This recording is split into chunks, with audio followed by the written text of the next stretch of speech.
আওয়াজ এরকম হলে তো গলা ভেঙে যাবে, কানে আওয়াজ লাগবে। কি করেন আপনি? কানে আওয়াজ বাড়িয়ে দেন, আমার কান ফেটে যায়। যাক, দেন কানে আওয়াজ দেন। এখান থেকে দরকার একটু সরে বসেন, আমার কানে আওয়াজ লাগুক, নাই তো গলা ভেঙে যাবে ভাই। দেন আওয়াজ বাড়িয়ে দেন, এটাও তো একটু ফাঁকা করে দিন, কানে আওয়াজ লাগলে আমার কথা এত জোরে বলা লাগবে না। 3টা বছর ফাঁসির কন্ডেম সেলের ভেতরে পড়েছিলাম, জীবনটা শেষ করে দিয়েছে জালেমরা। আমি যে কথা বলতে পারছি, এটাই তো আমার বড় শুকরিয়া। জীবনেও তো কোনোদিন আর ভাবি না যে বাইরের এই আলো বাতাসে আসবো। ওরা যেভাবে রেখেছিল, আর কিছুদিন থাকলে ছাতা মরে যেত।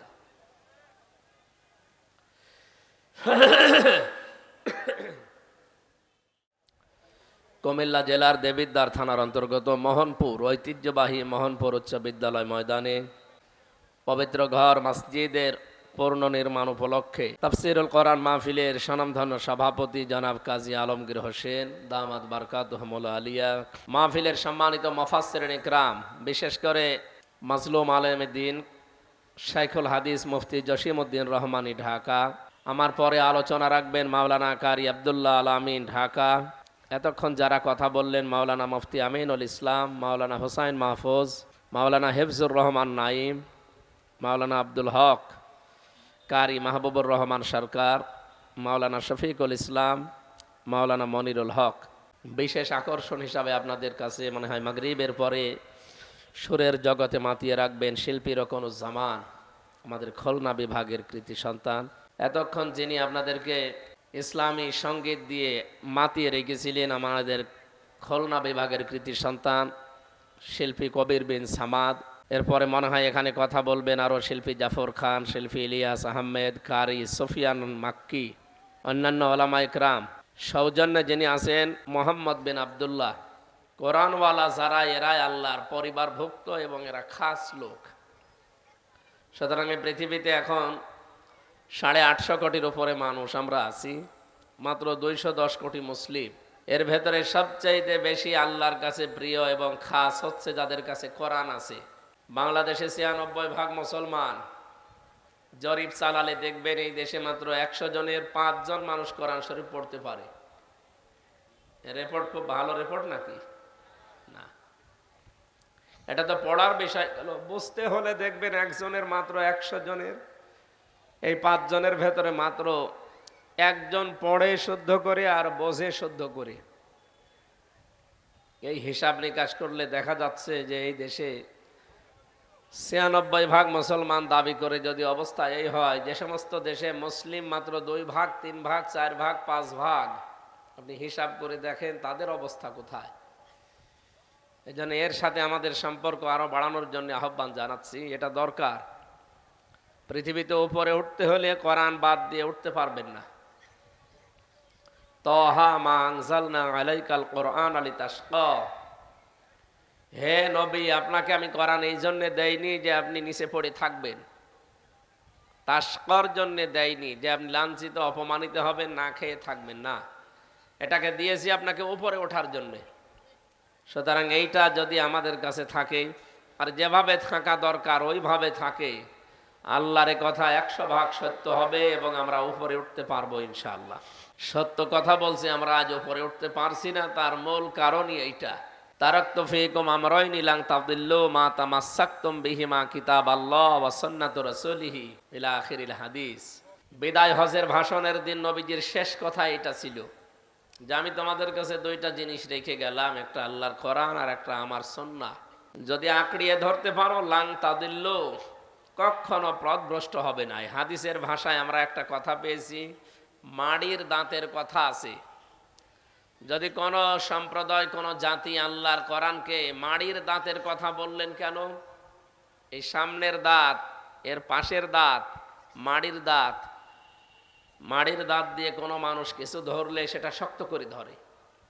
আল্লাহর নবী এখানে মাড়ির দাঁতের কথা জানিয়ে এইটা জানাতে চেয়েছেন আমাদেরকে যে এমনভাবে ধরা লাগবে জীবন যাবে যেন কোরআন ছেড়ে না যায়। বিশ্ব নবীর বাণী ছিল লাং তাদিল্লু। তাদিল্লু এটা মজারে, বর্তমান ভবিষ্যৎ, প্রেজেন্ট ফিউচার। এর আগে লান এসেছে, মজারের আগে লান আসলে বাংলা অর্থ দাঁড়ায় কখনোই হবে না।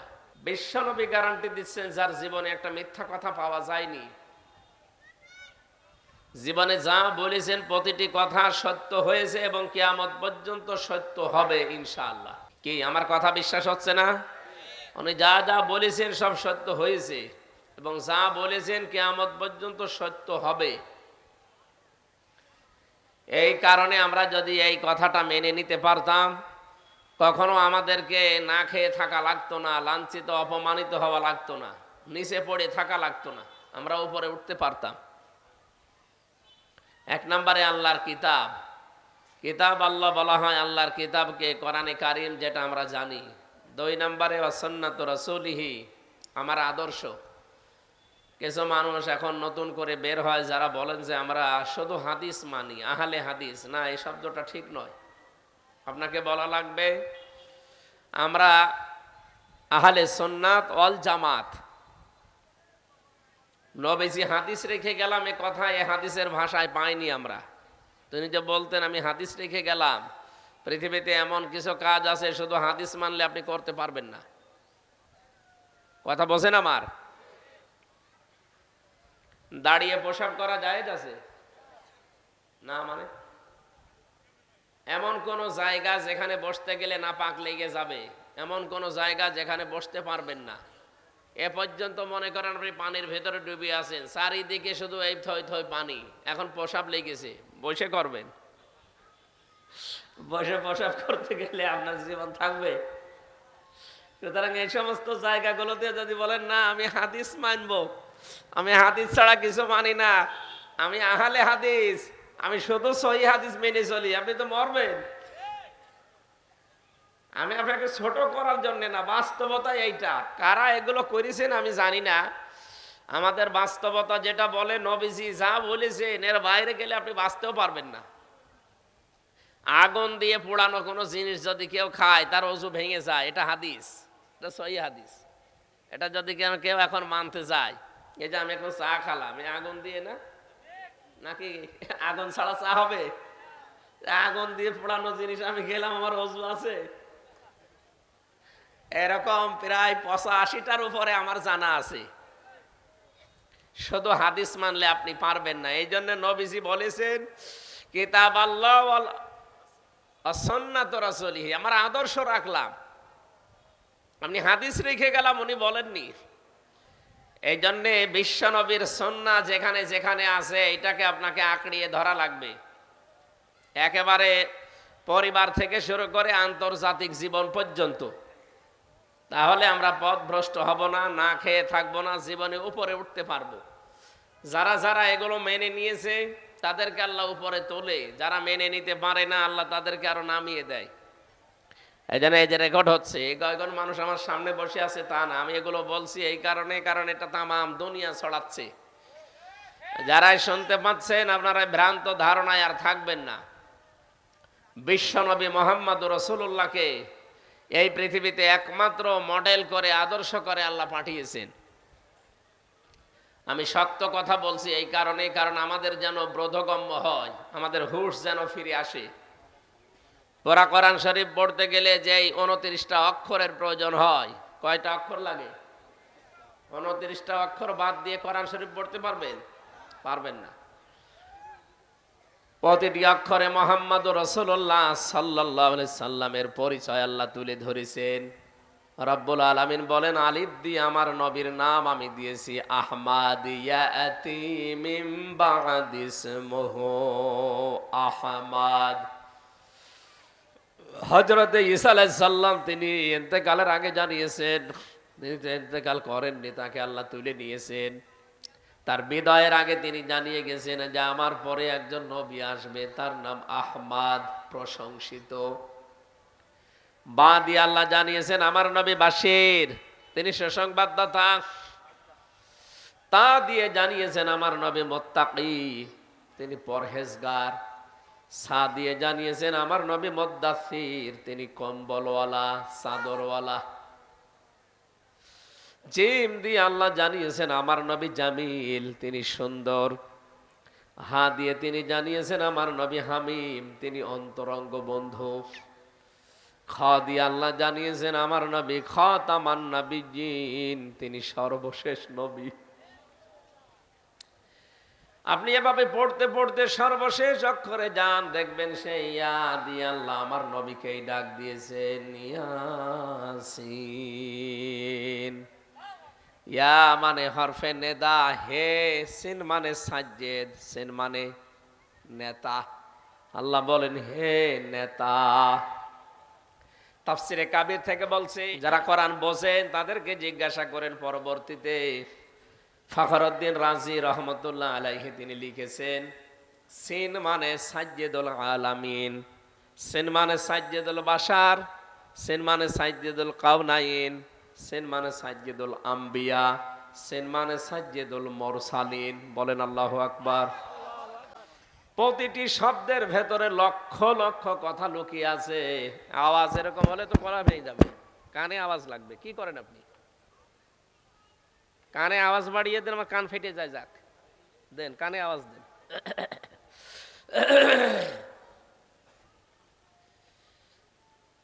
মুফাসসির কিন্তু বলতে পারতেন সাজ্জেদুল আলম মানে দুনিয়া এই শেষ। 257টা রাষ্ট্র দিয়ে এই পৃথিবী গড়া। এখান থেকে দরকার একটু সরে বসেন, আমার কানে আওয়াজ লাগুক, নাই তো গলা ভেঙে যাবে ভাই। দেন আওয়াজ বাড়িয়ে দেন, এটাও তো একটু ফাঁকা করে দিন। কানে আওয়াজ লাগলে আমার কথা এত জোরে বলা লাগবে না। 3টা বছর ফাঁসির কন্ডেম সেলের ভেতরে পড়েছিলাম, জীবনটা শেষ করে দিয়েছে জালেমরা। আমি যে কথা বলতে পারছি এটাই তো আমার বড় শুকরিয়া। জীবনেও তো কোনোদিন আর ভাবি না যে বাইরের এই আলো বাতাসে আসবো। ওরা যেভাবে রেখেছিল, আর কিছুদিন থাকলে ছাতা মরে যেত।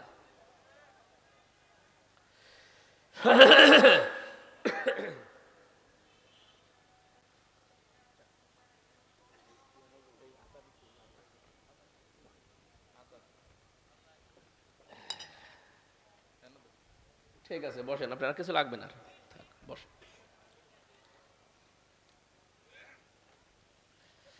তাফসীরুল কোরআন মাহফিলে এসেছেন, আপনারা লিখেও দিয়েছেন তাফসীরুল কোরআন মাহফিল। একটা শব্দ থেকে যে তথ্যগুলো বের করা যায়, যত চিন্তা ভাবনা করবেন তত নতুন তথ্য পাবেন। আমরা তো এর নিয়ে চিন্তা ভাবনা নেই। এ দেশে লালনের গবেষণাগার আছে, লালন ইনস্টিটিউট নেই? কুষ্টিয়াতে লালন গবেষণাগার বানিয়েছে। কয় মন গাঁজা খেয়েছে সেই সব। কোরআনে কারিমের কোন শব্দ নিয়ে চিন্তা ভাবনা করা যায় এমন কোন প্রতিষ্ঠানে দেশে আছে? অথচ সব আল্লাহ এর ভেতরে দিয়েছেন। এই যে ইয়াসিন, আমি 5টা অর্থ বের করলাম। এখানে অনেক আলেম বসে আছে, জিজ্ঞাসা করেন তো এর আগে জীবনে নামও শোনেনি। 257টা রাষ্ট্র দিয়ে আমাদের এই পৃথিবী গঠিত। এখন জাতিসংঘের আন্ডারে 191টা আছে, বাকিগুলো এখনো সদস্য হতে পারেনি। সব রাষ্ট্র মিলে 257টা। কয়টা? এই 257টার পরে আর পৃথিবী নেই, শেষ। আল্লাহ আলম বলতে পারতেন সাজ্জেদুল আলম, শুধু এই পৃথিবীর জন্য আপনাকে আমি নেতা করে পাঠালাম না, আলামিন, বহু বছর। তার মানে এরকম জগৎ যত আল্লাহ বানিয়েছেন, আপনি যদি বলেন আমি পৃথিবীর এই 257টা দেশে থাকি না, আমি চাঁদের দেশে থাকি, সেখানেও আপনাকে বিশ্ব নবীকে নেতা মানা লাগবে। কেউ যদি বলে না আমি মঙ্গল গ্রহে বসবাস করি, ওখানে জমি কিনেছি, ওখানেও নবীকে মানা লাগবে। কেন এত গুরুত্বপূর্ণ বিষয় বারবার বলছি? আজ বাংলাদেশে কিছু নামধারী মুনাফিক বের হচ্ছে, এদের পেটে বম মারবেন। সূরা ফাতিহা যদি আমার সামনে শুদ্ধ করে পড়তে পারে, ওরে আমি মিষ্টি খাওয়াবো। অথচ তারা ফতোয়া দিচ্ছে যে কোরআনে কারিমে কোনো রাজনীতির সম্পর্ক নেই। আমার এই ছোট মাথা দিয়ে আমি কোরআনে 918 জায়গায় পেয়েছি রাজনীতির কথা। 918 জায়গায় আমার এই ছোট মাথায় আছে। যাদের বড় বড় মাথা, এরা আরো বেশি পাবে। কবরের যে 3টা প্রশ্ন, 3টাই রাজনৈতিক প্রশ্ন। ভালো করে শুনবেন, আমি আন্দাজে হ্যাঁ করে কথা শোনার জন্য বলছি না, চিন্তা ভাবনা করে। আপনি এখান থেকে মরে গেলেই তো কবরে যাবেন নাকি শ্মশানে যাবেন? কবরে যান আর শ্মশানে যান, যেখানে যান 3টা প্রশ্ন করা হবে। এক নম্বরে মার রব্বুকা, এর ভেতরে 5টা বিষয় লুকিয়ে আছে। এই 5টা বিষয় রাজনৈতিক।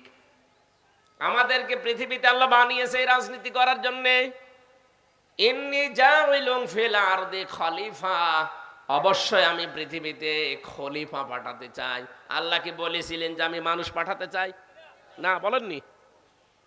তিনি বলেছিলেন আমি খলিফা পাঠাতে চাই।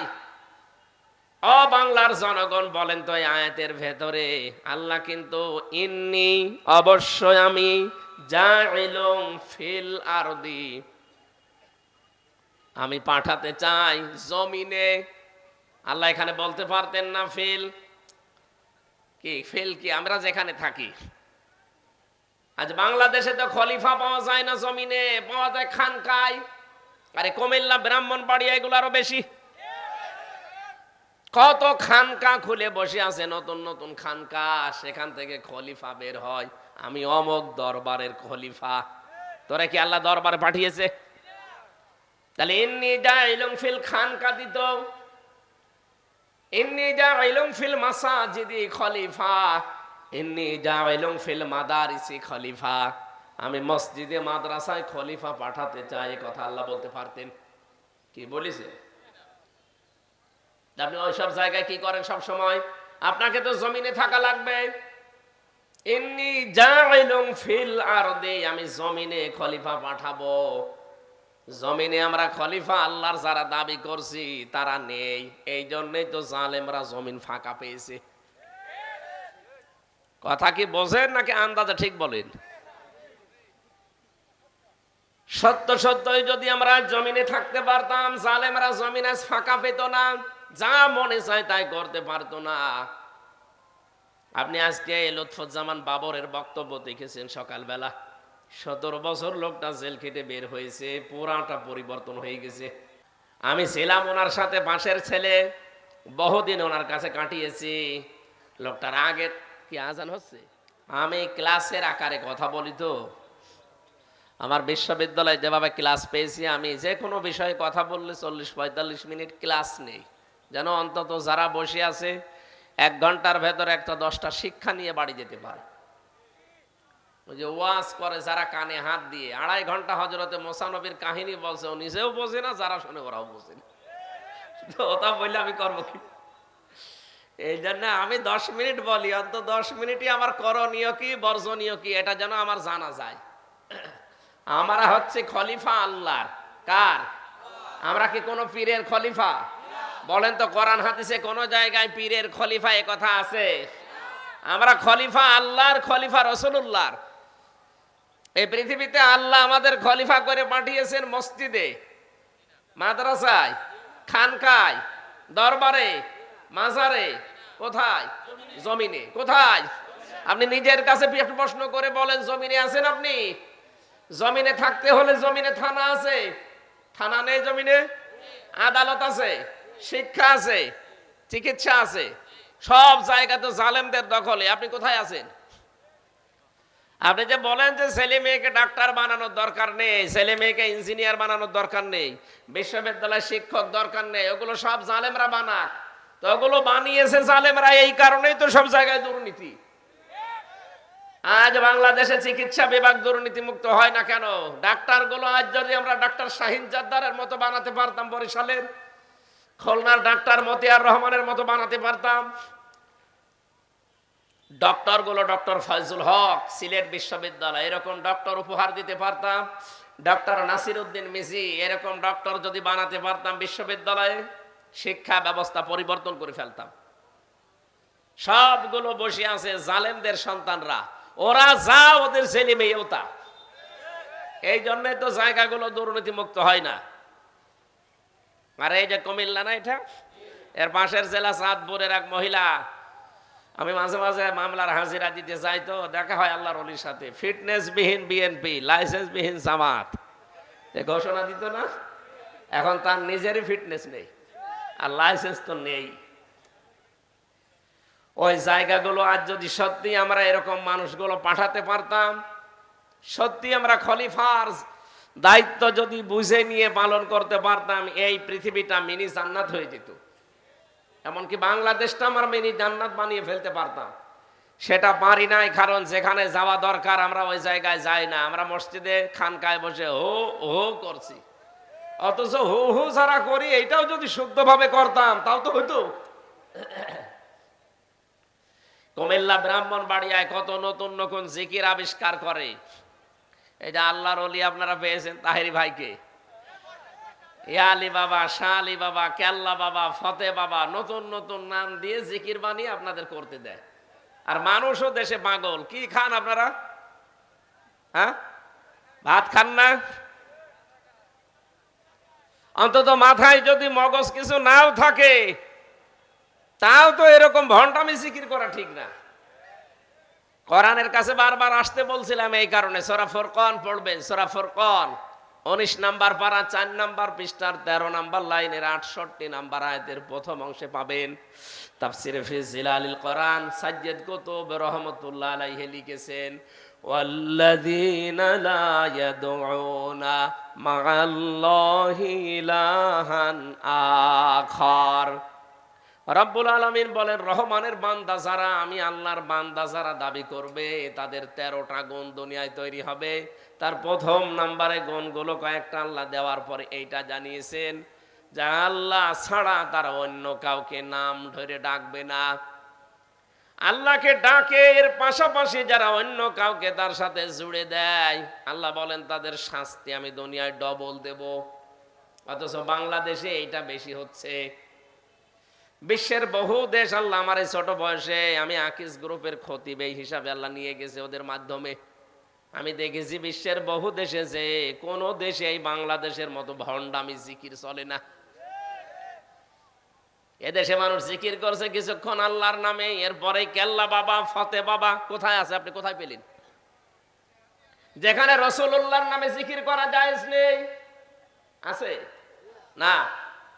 নবীজির নামে আপনি দরুদ শরীফ পড়তে পারবেন, বিশ্ব নবীর নামে আপনি জীবনও জিকির করতে পারবেন না, কারণ জিকির একটা ইবাদত। জিকির কি? কত মানুষ এখন রাসূলুল্লাহর নামও জিকির করছে, ইয়া রাসূলুল্লাহ, ইয়া রাসূলুল্লাহ। আমি যে জেলখানায় যে কন্টেম সেলের ভেতরে থাকতাম তার উপর তলায় একজন ছিল, ওই যে সোহেল চৌধুরী হত্যা মামলার আসামি মামুন। 25 বছর লোকটা জেলে ছিল, কিছুদিন আগে বের হয়েছে। আমরা রাত 3:30 4টায় উঠতাম তাহাজ্জুদের জন্য, আর ও উঠতো জিকির করার জন্য। ওর নিয়ত ভালো, ও উঠে জিকির আরম্ভ করেছে, ইয়া রাসূলুল্লাহ, ইয়া রাসূলুল্লাহ। কি গো এত জোরে জোরে আওয়াজ হয়? একদিন ওরে ডেকে বললাম, ভাই কি করেন? বলছে জিকির করছি। কিসের? রসুলের এশকে। রসুলের এশকে জিকির করেন? কে শিখিয়েছে আপনাকে জিকির? বলছে হলুয়াজি লাভ সবুজ পাকড়ি বেঁধে এসেছিল এক হুজুর, মাইজ ভান্ডারের মুরিদ, ও আমার শিখিয়ে গেছে। ওই তো শিখাবে। রাসূলুল্লাহর নামে কোন জিকিরে পৃথিবীতে আল্লাহ দেয়নি। জিকির হবে শুধুমাত্র কেবলমাত্র কার নামে? ওই দিন থেকে দেখলাম পরবর্তী যতদিন ছিল কোনোদিন আর রাসূলুল্লাহর নামে জিকির করে নাই। এরকম বহু মানুষ হয়তো জেনে হোক না জেনে হোক করছেন, এটা আজকে বাদ দিয়ে দেবেন। যদি এর পরেও কেউ ইয়ালি বাবা, কেল্লা বাবা, ফতে বাবা, দয়াল বাবা, আগলা বাবা বলি জিকির চালিয়ে যান, আপনি মনে করছেন এ আর কি হবে? কি হবে মানে পরের আয়াতে দেখেন, ইউদাফু লাহুল আযাবু ইয়াউমাল কিয়ামা ওয়া ইয়াখলুদ ফীহি মুহানা। রব্বুল আলামিন বলেন, আমি ডবল শাস্তি তাদের জন্য রেডি করলাম কিয়ামতে, আর অপমানজনক নিকৃষ্ট অবস্থায় ওদেরকে, নিম্ন নিকৃষ্ট এই অবস্থা তৈরি করে এদের জাহান্নামে স্থায়ীভাবে ফেলে দেব। বলেন নাউজুবিল্লাহ। এখানে বিষয়টা ছোট মনে হলেও এইটা আর ইবাদত হিসাবে করা যাবে না। এখন থেকে জিকির হবে শুধুমাত্র কার নামে? বাবার নামে, রাসূলুল্লাহর নামে না। আমি যে শব্দটা আরম্ভ করেছিলাম, যেহেতু জমিনে আমাদেরকে আল্লাহ খেলাফতের দায়িত্ব দিয়ে পাঠিয়েছে, সুতরাং এই দায়িত্বটা পালন করা ইবাদত অনেকে আমরা মনে করি না, এটা দুনিয়ার কাজ। ভালো করে মনে রাখবেন, দুনিয়ার কাজ বলে কিছু নেই, সব আখিরাতের কাজ। আপনি যা করবেন এইটা দিয়ে আপনার আখিরাত তৈরি হবে। কি কথা বোঝেন? বিশ্ব নবীকে আল্লাহ কাসিরের ভেতরে আছে, আল্লাহ পাক বলেন কিয়ামতের দিন আমি আল্লাহর সামনে তোকে বিচারের জন্য ডাকবো, কিন্তু দল বল ধরি না, তোকে ডাক দেব আমার সামনে স্রেফ একা একা। কয়জন করি? কুমিল্লাবাসী, এই পয়েন্টটা আমি এই জন্য জোর দিচ্ছি, এটা সবার জীবনে যেহেতু আসবে, একটু ভাবেন তো নিজের দিকে তাকিয়ে। স্রেফ একা একা দাঁড়াবেন আল্লাহর সামনে, কেউ থাকবে না।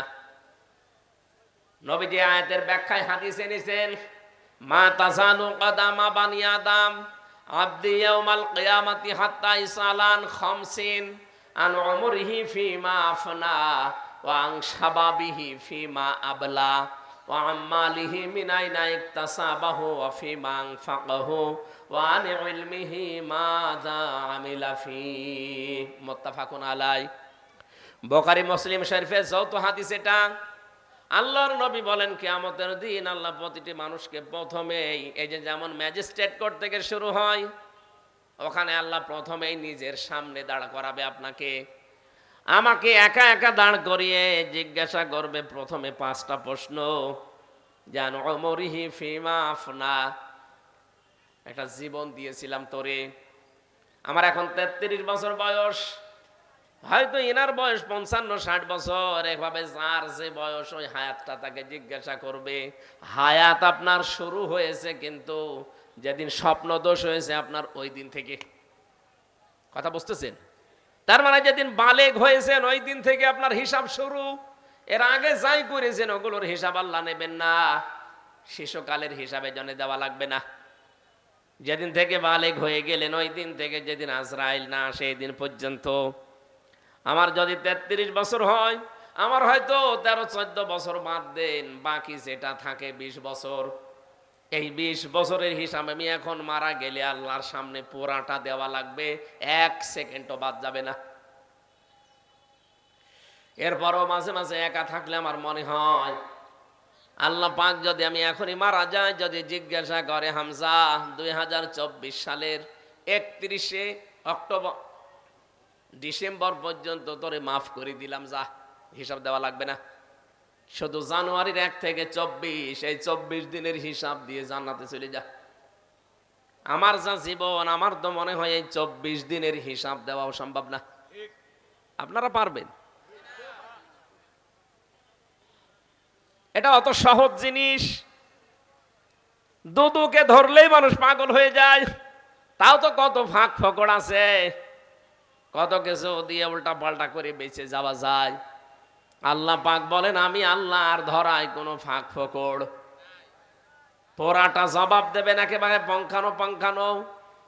এখান থেকেও যদি কোনো মানুষের জীবনের পরিবর্তন না আসে, আপনি বিশ্বাস করে নিতে পারেন ওর জীবন আর হেদায়েত নেই। আপনার জীবনটা এখনই পাল্টাবেন আপনি। রব্বুল আলামিন জানিয়েছেন এই পৃথিবীর ময়দানে কোন মানুষ যদি নিজেকে পরিবর্তন করার জন্য কিচ্ছু লাগবে না, শুধু ওর নিজের চিন্তা ভাবনার পরিবর্তন আনে, আমি আল্লাহ হেদায়েত দেওয়ার জন্য যে বিশাল গ্রন্থ পাঠিয়েছি এর কাছেও যদি আত্মসমর্পণ করে, ও দুনিয়ার জীবন সম্পর্কে জেনে ফেলবে।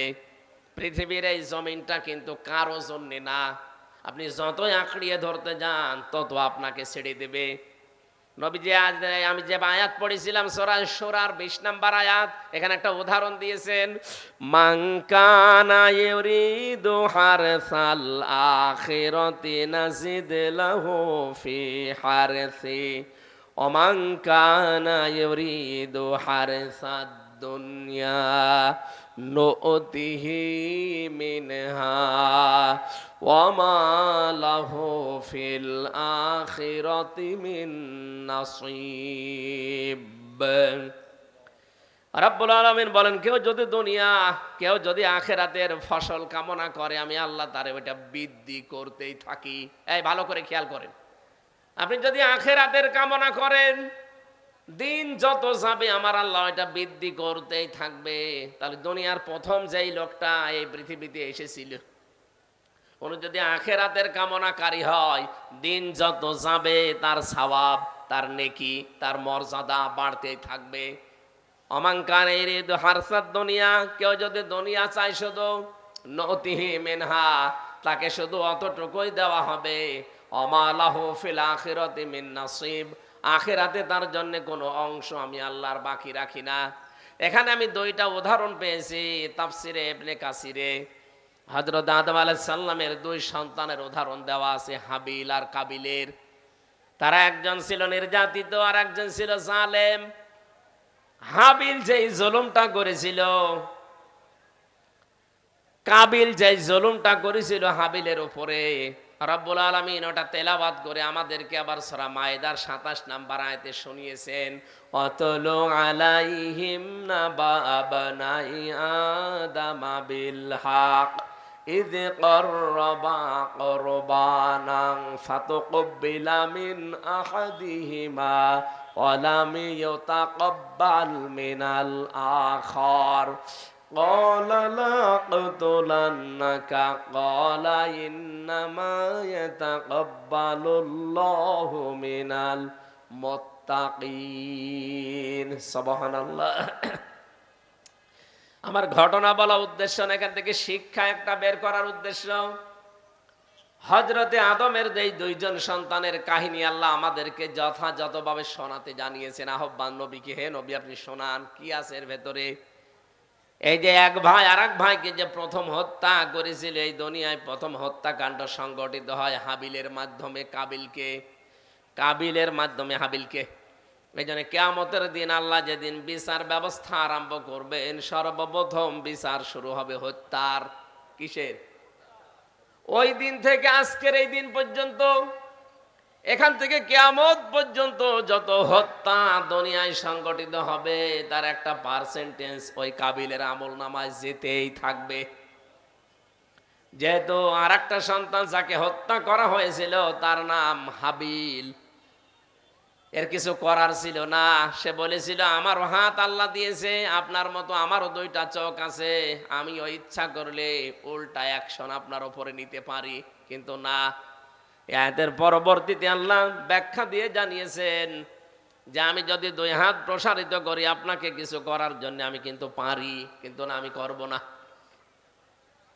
আমি ছেড়ে দিলাম আপনাকে, দুনিয়ায় আপনি যে অপরাধ করছেন এইটার জন্য যা হচ্ছে আপনি পাবেন, আমাকে অন্যায়ভাবে দুনিয়ায় মেরে ফেলার জন্য যা হচ্ছে এইটাও আপনি পাবেন। এই জন্য কিয়ামত পর্যন্ত যত হত্যা হবে অন্যায়ভাবে, প্রতিটি হত্যার একটা একটা করে গোনা আদমের সন্তান এই কাবিলের আমলনামায় যেতেই থাকবে। পক্ষান্তরে যারা আমরা মাজলুম আছি, হাবিলের মতো যারা মাজলুম আছি এই পৃথিবীতে, হয়তো আমাদের শক্তি সামর্থ্য অত বেশি না থাকলেও কিছু না কিছু আছে, এটার পরেও যারা ধৈর্য ধারণ করে থাকতে পারবে, কিয়ামত পর্যন্ত এই পৃথিবীতে যে মানুষগুলো ধৈর্য ধারণ করে থাকবে, ধৈর্যের যে ফল আছে একটা, আমি হয়তো এখনো মারা যাব কিন্তু কোটি কোটি বছর পরে যদি কিয়ামত হয়, ধৈর্যের যে ফল আমার আল্লাহ কিয়ামতের ময়দানে পুরাটা আমাকে দান করবেন। বলেন সুবহানাল্লাহ। মেহমান মাওলানা কারি আব্দুল্লাহ আলামিন উনি এসে গেছেন। আসলে পুরাটা উলট পালট হয়ে গেছে, সময়গুলো ডিস্টার্বও হয়েছে বেশি। একটা বিষয় বোঝাতে হলে একটা নির্ধারিত সময় লাগে। আপনারা এখনই মনে হয় আসরের নামাজ, ফরজ নামাজ, তো আসরের নামাজ পড়ে ওনার তো ঘন্টাখানিক সময় দেবেন, ওনার সময় দেন। আমরা আগামীতে আসলে আবার কথা বলবো। আমরা পুরো আলোচনাটা সাজাতে পারলাম না আজকের মতো আমরা ক্ষমা চেয়ে নিলাম। আমাদের বড় ভাই এসেছে, ওনাকে ছেড়ে দিয়ে আজকের মতো আমি মাপ চেয়ে নিলাম। আগামীতে আসলে আবার কথা বলবো ইনশাল্লাহ। ও এখনো মেহমান অনেকগুলো আছে, সব আন্তর্জাতিক মানের। আপনারা কারা এগুলো পেয়েছেন একবার আমি জানি না, অনেক বড় বড় মেহমান আছে, আমি তো ছোট মানুষ। আসসালামু আলাইকুম।